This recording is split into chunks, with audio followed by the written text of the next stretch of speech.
Oh, Canada, our home and native land, we love our kids as long as they aren't trans. You think the U.S. does anti-trans legislation? Alberta said, hold our labats.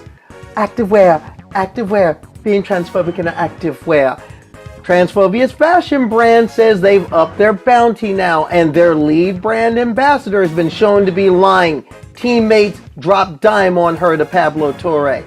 The first trans woman to be a cheerleader in the NFL was quite candid this week about why she wasn't back on the sidelines this season. And our spotlight interview is a big brain who plays a wild sport. And Karleigh's commentary on Trans Awareness Week. Since when has it been okay to pick on kids? I'm just going to say it's a damn shame. They don't have anything else better to do.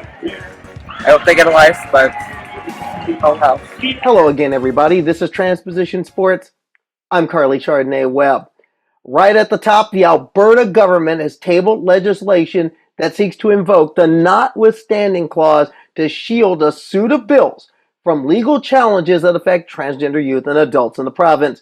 Premier Daniel Smith said at a news conference on Monday that the three ongoing legal challenges to gender policies in healthcare and education could take years to resolve and create and would cause too much uncertainty. These measures reflect the views of an overwhelming majority of Albertans, and it is our responsibility to make sure that they are not overturned. This is not a hypothetical discussion. This suite of legislation is in active litigation right now. At this moment, we have 3 lawsuits working their way through the courts with 1 injunction in place. These lawsuits could take years to resolve, including possible appeals to the Supreme Court. These delays are not acceptable to this government when children are in harm's way. The notwithstanding clause was put in at the time when the Canadian Confederation renewed their constitution in 1982. The idea was put in as a compromise measure to get the provinces on board, but it was under the idea that this would rarely, if ever be used.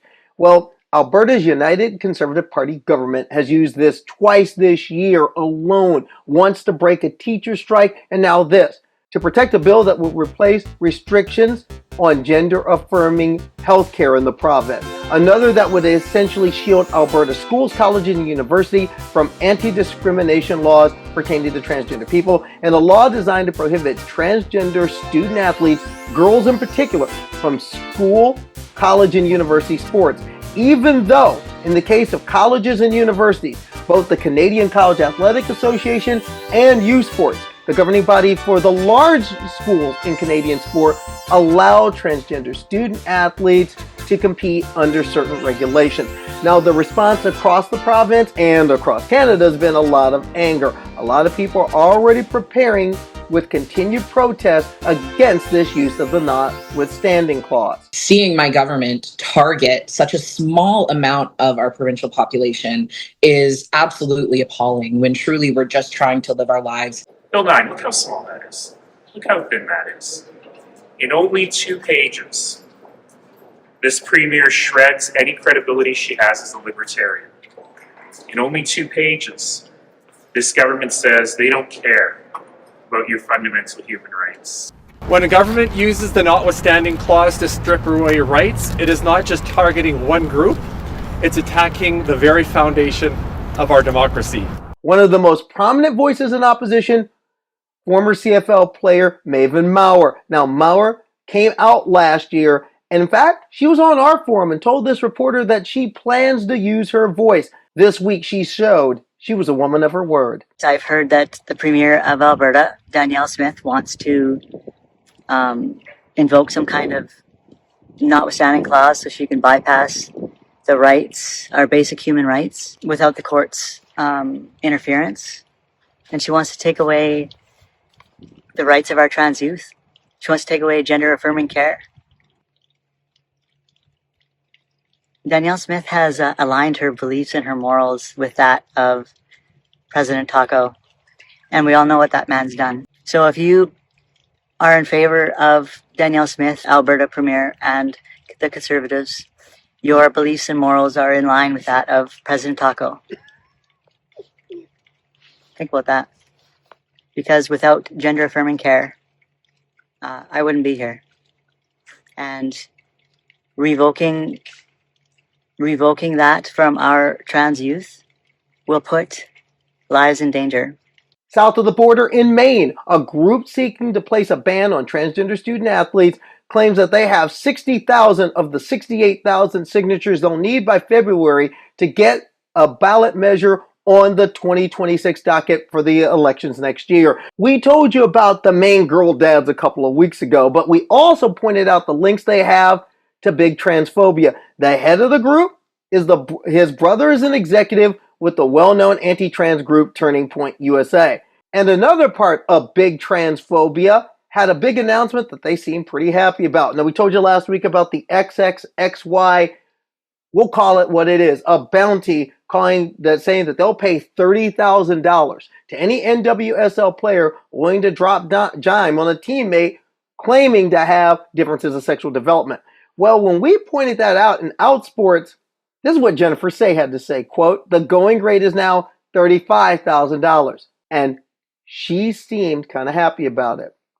However, no one in the league, which has no transgender women in it, by the way, has taken the bait. No one's answered to her claim yet. But a brand ambassador of XXXY Athletics could be in hot water. And it's their strongest brand ambassador, a certain Miss Karleigh, a real American transphobe. Karleigh Gaines there. Could be in hot water after what was found out on the most recent installment of Pablo Torre Finds Out podcast. It seems that a certain Miss Riley Gaines hasn't been telling the truth. Now, the podcast has been working with one Madison Pauley from the Center for Investigative Reporting, who for the last 6 months has been digging deep into the past of the real American transphobe. And they found some very interesting things, including finding the money trail to a lot of Gaines's political advocacy over the last 3 years, and especially the amount of money she's gotten from who I call big transphobia and former teammates who popped one of the biggest myths of the whole saga, the matter of Leah Thomas and what happened in a locker room at the 2022 NCAA championships. Check it out. The encounter, by the way, just the sheer interaction in the locker room between Leah Thomas and Riley Gaines. I do want to fact check that. Yeah, so obviously I wasn't there. You weren't there. Leah Thomas declined an interview request, understandably. Riley didn't get back to me. But I did talk to not just the anonymous swimmer we heard from earlier, but also 2 other swimmers who competed at the NCAAs, 2 of whom say they changed with Leah there in the locker room. And they were pretty eager to help me fact check this. Riley's teammate, who we'll hear from now, refers to the locker room as the bathroom situation. NCAAs is only women's and then it's only men's. So they open up all of the bathrooms to the athletes. So there's no men's restroom. It's just, this is the women's restroom. She says that in the locker room, Leah was just changing in a corner, wrapped in a towel, keeping to herself.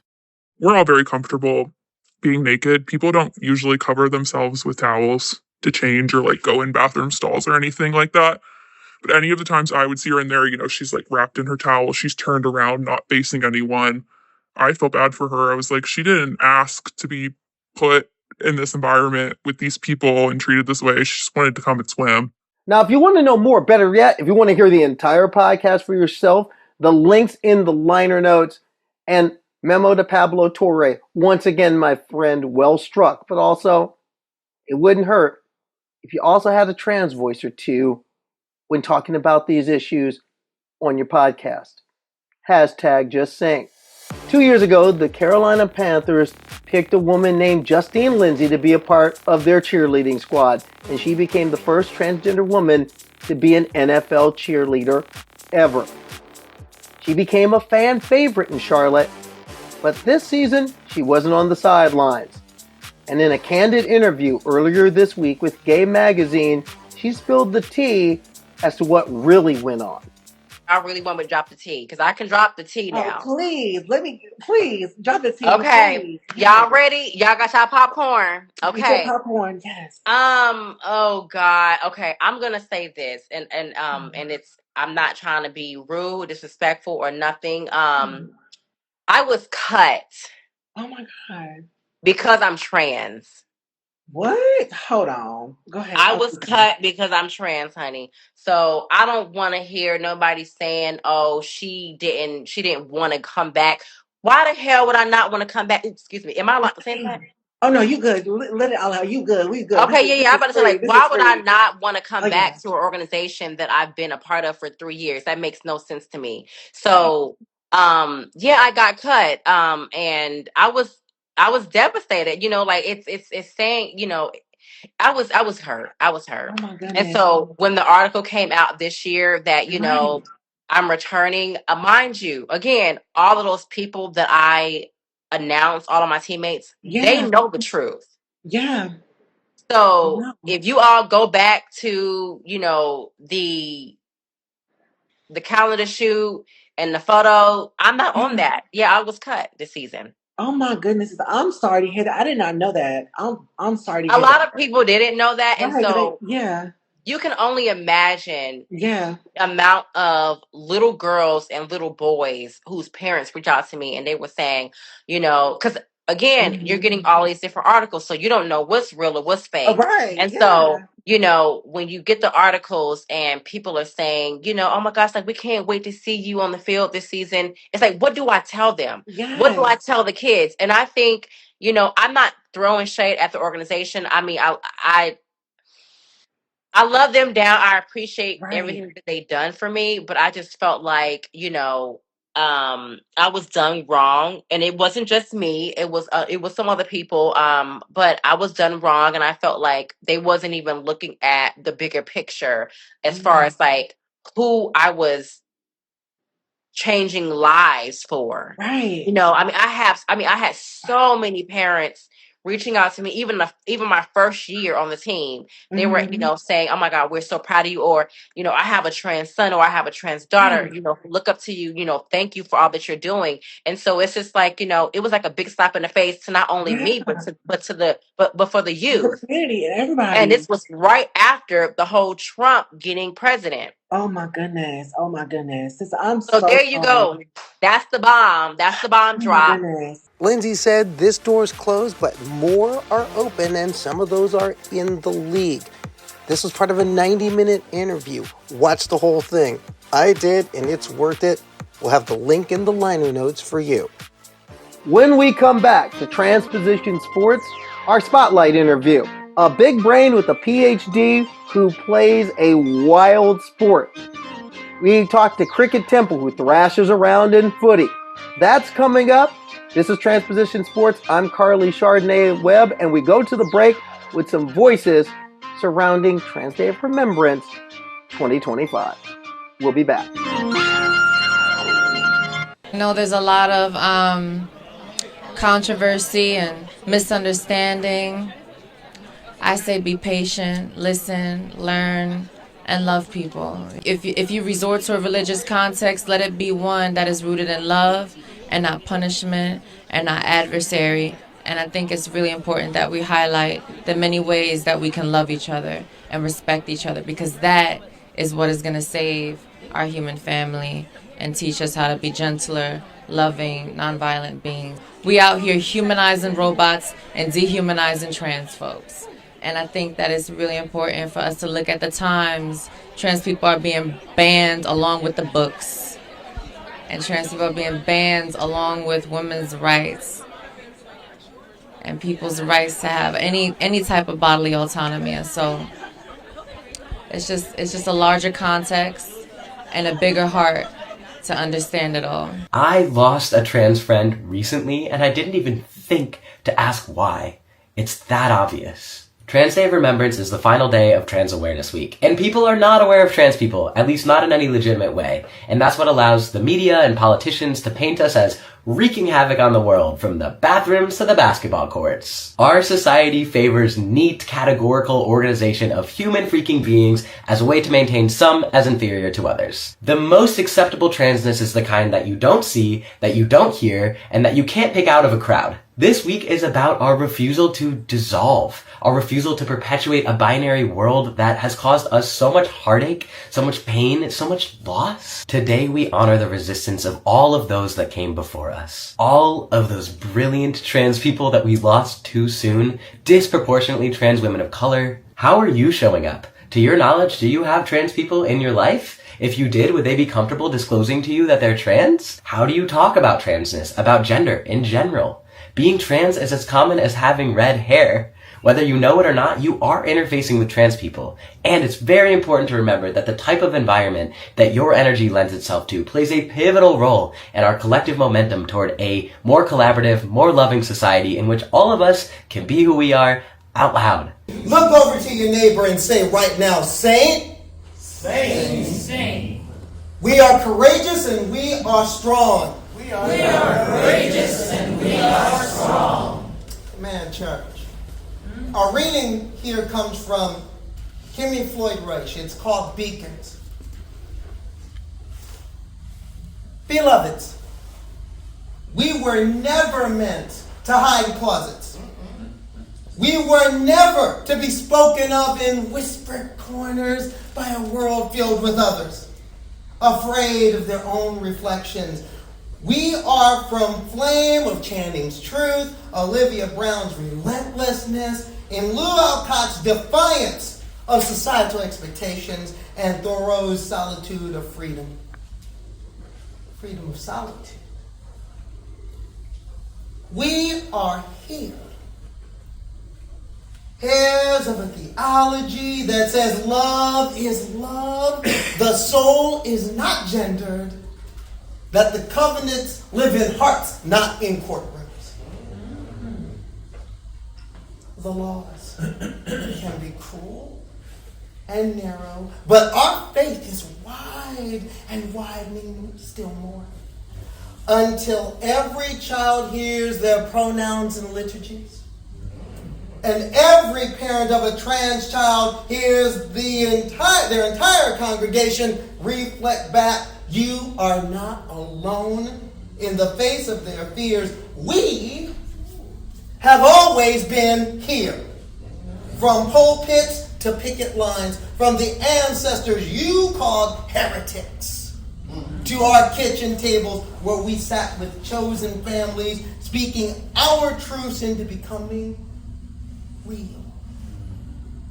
The world may pass bans, overturn laws, rewrite constitutions, threaten us, but our marriages were holy before they were licensed. And our identities were sacred before we had names. Today, again, and every day, bless those coming out and those staying in. Bless the drag, bless the transitioning, bless the questioning. Bless the kinfolk, bless our chosen families, and bless us. Because we have faced ourselves, loved ourselves, saw ourselves, and we declare we are beauty and goodness. And unicorns with a bit of rainbow and a lot of heart, we gather now in the wake of their efforts to erase as a sign that we are not so easy to erase. And knowing that we are literally love becoming, we were never meant to hide. We were always meant to blaze. Say amen, church. Amen. I interrupt transposition sports because I'm cute and I can't. And for this message from the angry gay grandpa. You don't pay me enough for this, Karleigh. So maybe I'll start a little bit softer.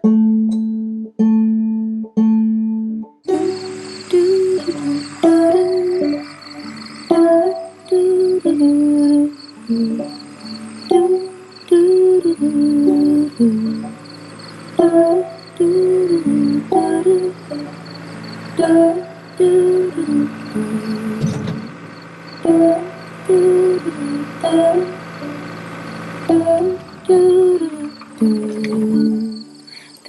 little light of mine, I'm gonna let it shine. This little light of mine.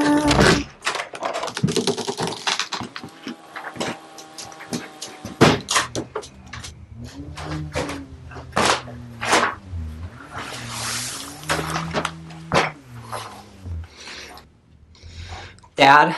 Before you say anything, I just want to apologize for what I said this morning. I've been doing a lot of thinking. If you want to change your name, if you want to wear a dress. It's a skirt, Dad. Skirt? I don't know the kind of support you need, but let's get you some for all this transgender stuff. Wait. Are you serious? Dad, what is this?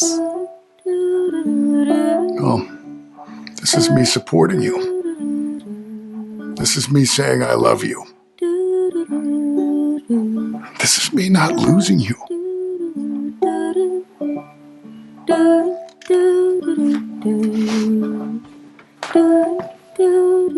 I love you, Dad. Love you. Holly. This little light of mine, I'm gonna let it shine. And welcome back to Transposition Sports along with Kirby the Cat in my lap. I'm Karleigh Chardonnay Webb. And this show has been a special show for Trans Day of Remembrance and Trans Awareness Week as we brought you some of the voices that have graced us in the last year as we begin for our year-end retrospective shows that are coming up between the Thanksgiving holiday and the Christmas holiday. But also tonight, we're bringing in a new, fresh voice. And I've got to say, this person is perhaps one of the most interesting trans people in the world. This person plays a sport that's known, but not known on the pitch in North America. And that sport is footy, Australian rules football. When we watch it on TV, we all like it, but we don't realize that this sport is actually played in our neck of the woods. And our guest tonight has played this sport for a few years. But before that, this athlete has an interesting history. How many athletes can you say hold PhDs from MIT? Not many. Got to give you that. This person holds one, worked in autonomous vehicles for a little while, did a lot of interesting things, and played probably one of the world's most interesting sports. And that's one reason why I'm glad she's on this show tonight. Cricket Temple, welcome to Transposition Sports. Gotta say, it's one of the most unusual resumes we've had on this show. Thank you for having me. Well, right out of the gate, what got you into Aussie rules? How did you get from, what got you into that sport? So, it was 2019 and I was thinking maybe it's time that I can get into some women's recreational sports in New York City at sort of at a for fun level and not get mistreated, right? Like I felt like the culture had moved to the point where I could maybe, at least in New York City, play rec sports. And I tried to join a soccer league. And the day that I was free, there was no soccer, but there was footy. And so I went out and I tried it. And it was immediately obvious that it lined up real well with my background and my skills. Like it helps to be tall. I have a very strong kick. And so I can kick it far, I can jump, I can catch. And sort of like the field sense is kind of a mix between soccer and ultimate frisbee. And those are both sports that I played. So I'm like, oh, I could definitely be good at this if I try. And it's also sort of like a weird, quirky sport. So it's not like they can afford to be that choosy. And so I got real into it right off the bat. I'm like, oh, I'm gonna take this serious. But then COVID hit and the sport was disrupted for a little bit. And it's only just now getting back to sort of the pre-COVID level of participation. How did you make it work in regards to playing the sport, being who you are? What was that adjustment like? I feel like the hardest part actually was that it was my first, women's team sport situation, and just sort of getting used to the culture of that and just feeling comfortable in that culture. The best thing about having this opportunity to play on a women's team was blank. Oh, I mean, community, obviously. Like, we're friends, we care about each other, and like, we don't care that much about the game, right? Like we don't, like, the other team, you watch other people play sports and like they get in fist fights out there, and like, is that fun? That doesn't seem fun. And so just going out there, having a good time, and being with people that you care about and care about you, and you practice together, and you're going to go out and you're going to execute and have a good time. When was the moment that you realized I belong here? My sport, my team, I'm who I am, I belong here. I don't know. I had a lot of really good moments of that in my very first season. My very first time going to nationals was great.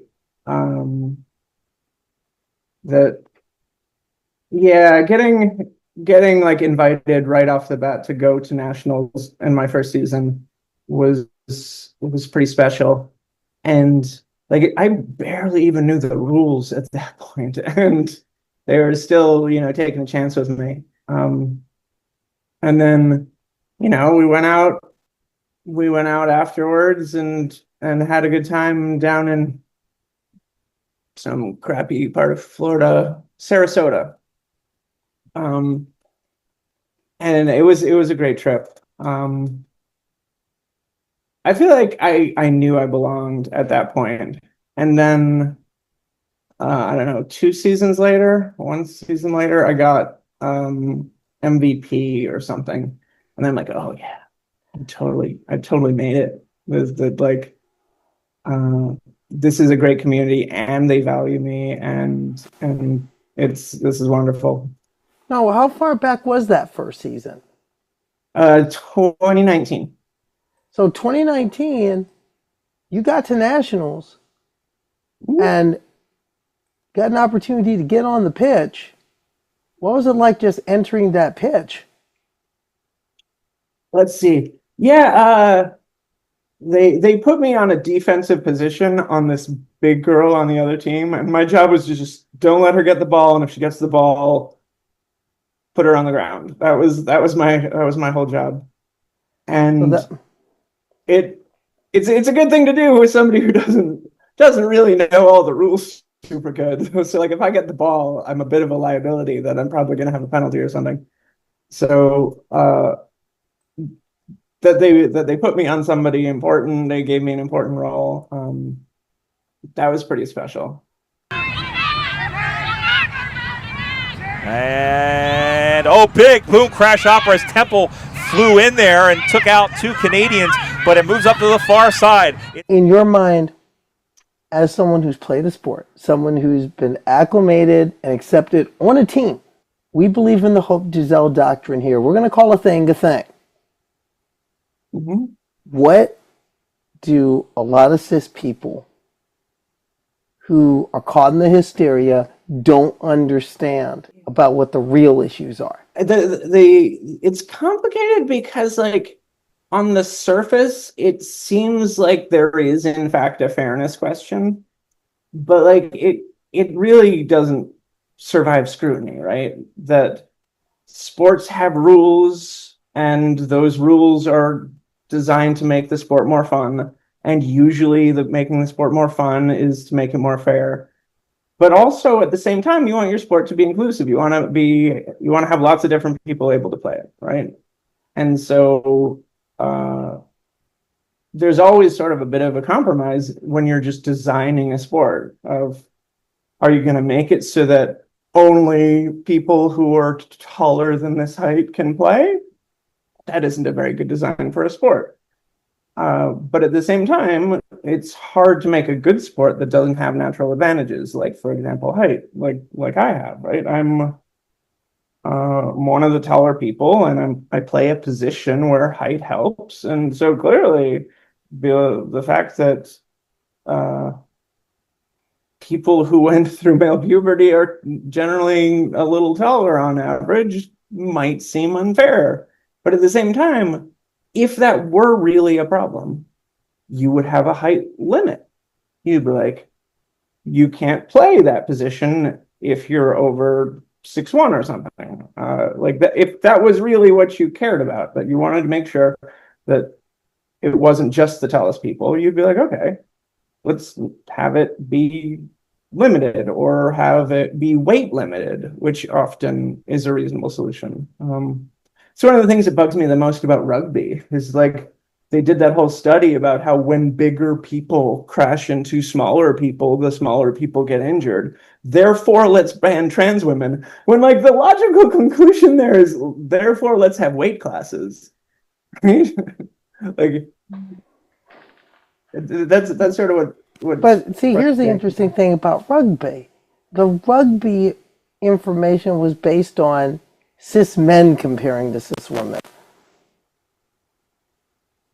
Okay, I don't remember the exact details. I thought it was just bigger people hitting smaller people. No, but they were literally looking at the discrepancy between cis men to cis women. They weren't even looking against like. But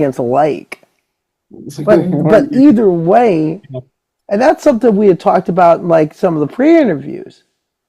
Mm-hmm. Because there's something you had talked about saying that in your mind, for example, sex testing, you had a thought about that. First, just as a whole, since it seems like sport is going in that direction. As someone who's also worked in the sciences, worked in analysis, worked in the details of forming hypothesis, looking at things, maybe making changes if the data proves different. What's your view on sex testing? Obviously, it's not a good way to accomplish that goal.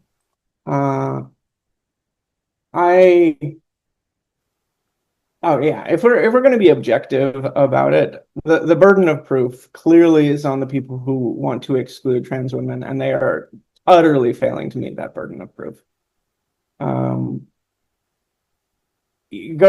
back to like pre-2010, like the NCAA had data on this, that after a year of HRT, pretty much trans women were performing comparable to cis women given their previous sporting history before that point. And like Leah Thomas is a great example. If you look at how fast she raced before transition and how fast after transition, it looked like more or less she was in the same place, plus like, a year of training kind of a thing.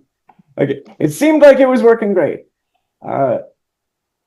So definitely the burden of proof hasn't been met for really any sport, if you ask me. Maybe you can come up with counterexamples if you're really digging, but I don't think so.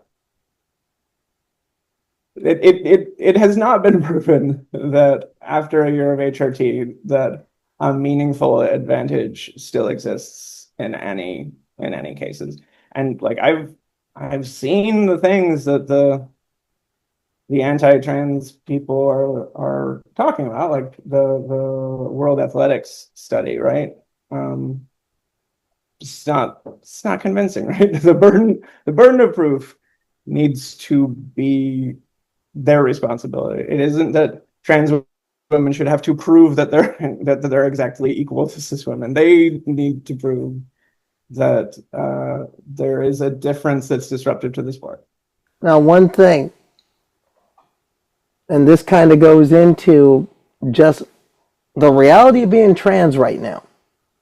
Mhm. You're in Toronto because you said it. It was things had gotten so. How much did the situation down here affect you moving up there? Oh, it's the entire reason that I just don't like how fascist things are getting. It wasn't really at the point where my safety was yet a concern. I'm pretty affluent, and I was living in New York, and I could stay safe. But just the constant stress of it, right? Just the fascism is too much. Actually, what really tipped me is like I paid my taxes, and I'm like, that's like a whole stormtrooper right there. I personally funded a stormtrooper. I did not feel good about it. I'm like, okay, next year I'm not going to do that. I'm gonna give my tax money to Canada instead. What have the feelings been like adjusting to living in another country? Yeah, and it's knowing why you left, and for the reasons why you left the United States. What has that been emotionally? It was a big change. I have moved a lot, right? Moving across the country in the US isn't the thing that I feel like is that big of a deal. I've done it so many times.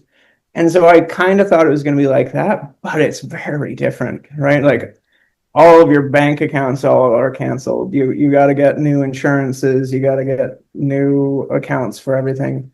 And like there's so much of just like the law and how people do things and how things work that once you don't know anymore, you realize like how much that matters. Of like everybody in the United States has sort of a playbook in their head for how to deal with cops, right? But it's different here. The rules are different, and like dealing with cops is different. There are just a lot of differences, and it has been a tough transition, especially how like it's difficult now to travel to the US. Like I only do it if I can go through an airport that has US customs in Canada. So like I never actually have to deal with customs in the US. And so that kind of limits which airports I can use. And yeah, that limits access to my friend groups. So it wasn't without cost coming here, but I having a little distance between myself and the implosion of US democracy is good. A PhD from the Massachusetts Institute of Technology. Not many people have one of those, Cricket. And not only that, what was it like working on the cutting edge of what could be our futures? Oh, actually, the transition is a lot worse on that side. That going from being this well-respected scientist that people listen to being the crazy trans woman, that was unpleasant. That was quite the education in privilege that I got. I feel like that's an experience that's pretty common to at least affluent white trans women. That like I thought I understood privilege, I didn't. I had no idea how much harder everything was going to be. Right, like I don't know. I was going to do like the Google autonomous car. I was like a principal scientist making all these important decisions, and then like none of those things do I get easily now. I still don't make as much money as I made before I transitioned. It's more than 10 years later. How did that land for you? Because even now, I'm salty about it. I'm definitely salty about it. So now I do like makeup and perfume science instead of like cars and rockets and stuff. And I don't make as much money. But on the other hand, I don't have to try and fit in around stupid men. I don't have to pretend. I don't have to pretend to be one of them. In what ways do you feel returning to sport? Getting on that pitch with the Magpies in 2019, even with all the trepidation and all the things that all those mixed feelings that you're probably feeling. Mm-hmm. How is that? How is it vital? How is it important to you to have that ticket back in the game, even with all the things you have just talked about? Because you went through some stuff. Yeah. Okay. Here. That is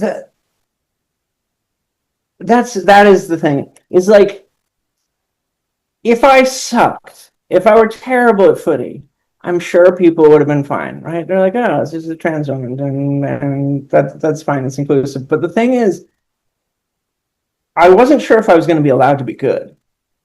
Like, if I started being good, were then people going to start to, have a problem with me, or was the inclusion just temporary? And once I start now competing for a spot on the national squad, is the transphobia going to come out, right? That was kind of how I felt at the beginning. And that was what was so nice, is when I realized that wasn't going to happen. It wasn't going to get taken away, that I'm allowed to be good at this. They appreciate the fact that, I'm good at this. The exit question. Sports has always been important to you. Same as it's been to me. And it's been a part of your transition. Again, same as it's been to me. How do you see the future for trans people and trans women in particular, like ourselves, in the human drama of athletic competition? Yeah, things have been swinging badly back into us for a while now.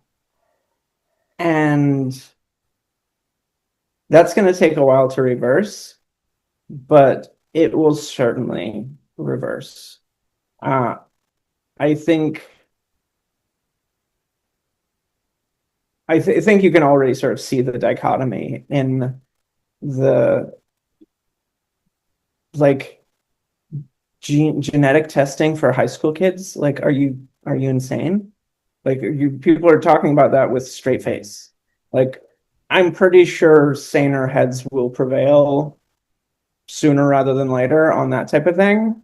And like, yeah, when are there going to be trans women world champions who are accepted?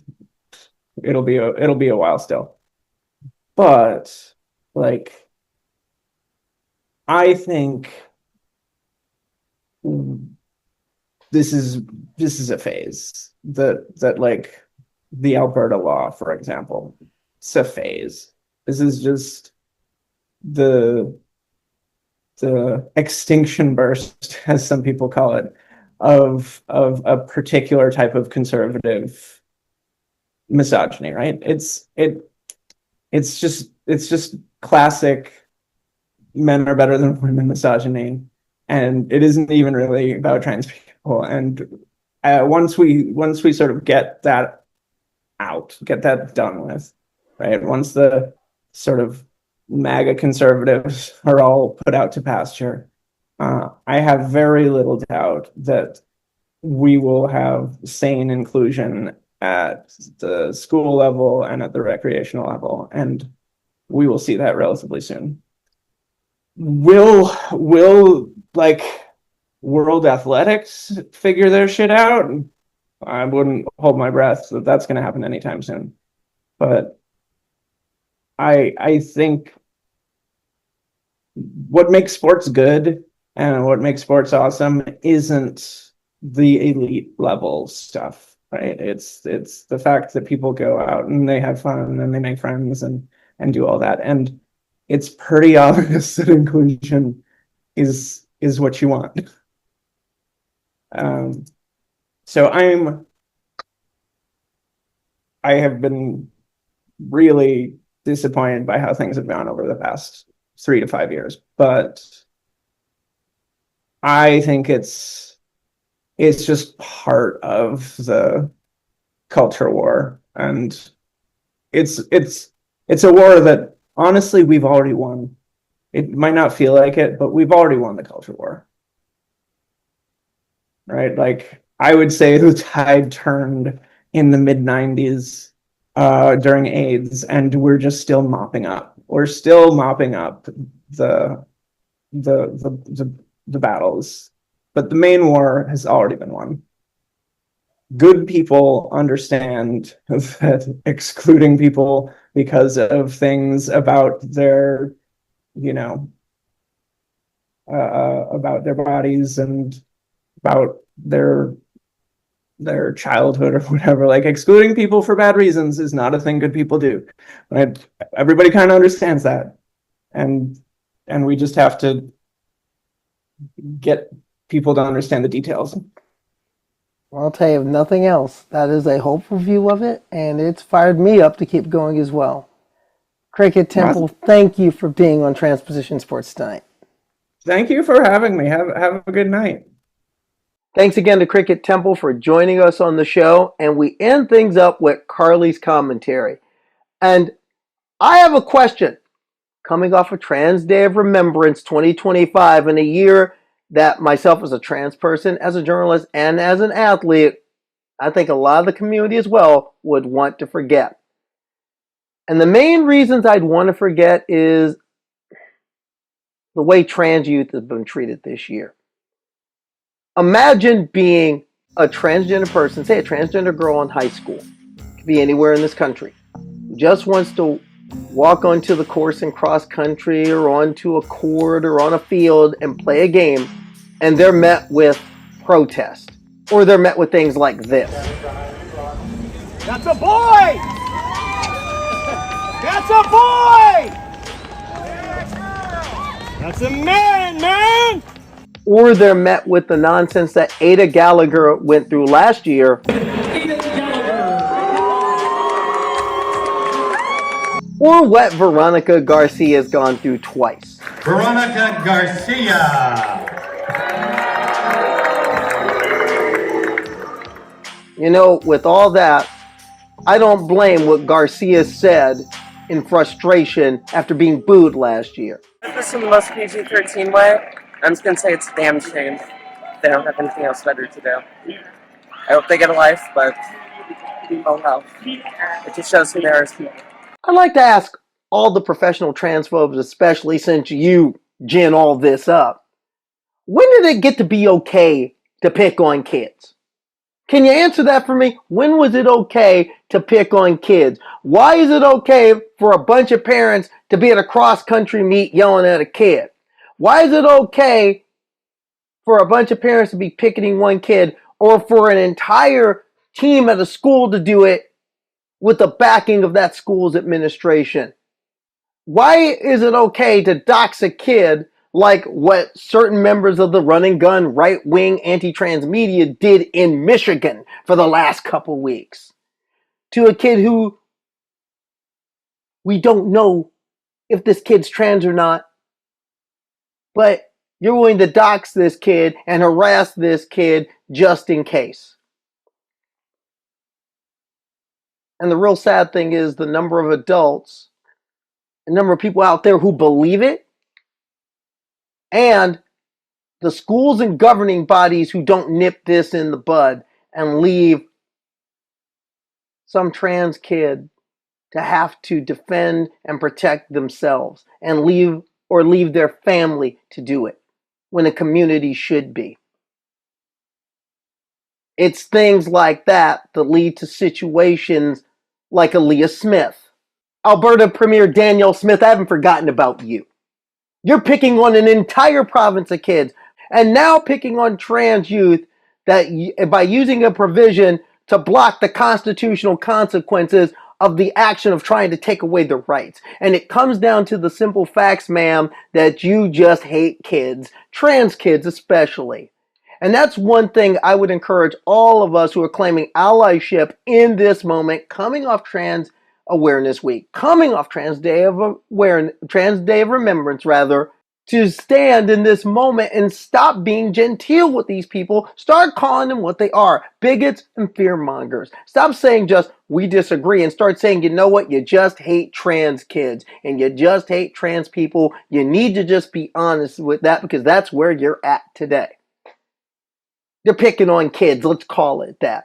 Yet, these are the same people who say, oh, let kids be kids. And you know what? You're right about that. Let cisgender kids be cisgender kids. And let transgender kids be transgender kids. I've said it a million times. I'm going to say it again. When it comes to the sports issue, since the good conservative government in Alberta is using that as a justification, there's no medical, scientific, or competitive basis for any blanket ban that have been put up at any level. There is no medical, scientific, or competitive basis for bringing back sex testing anywhere in sport.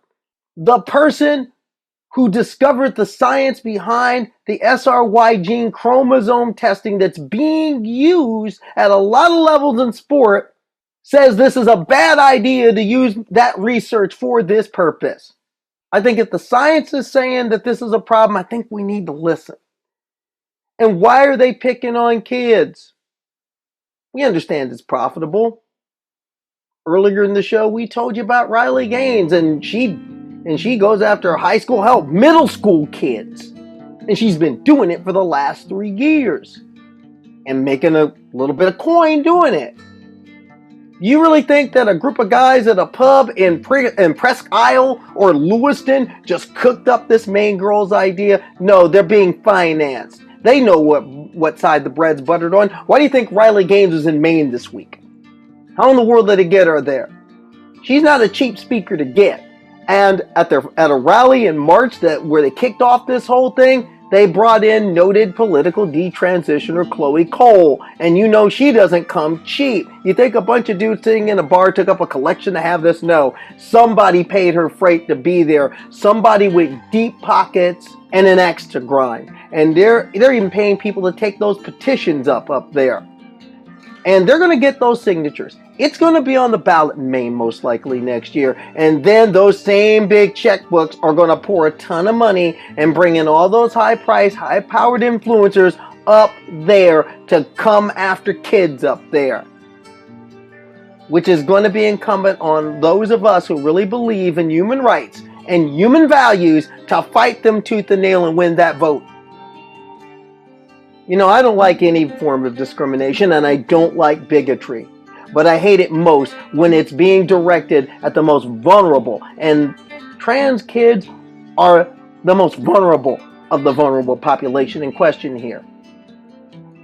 You know, it's never okay to pick on kids. But our adversaries believe that it is.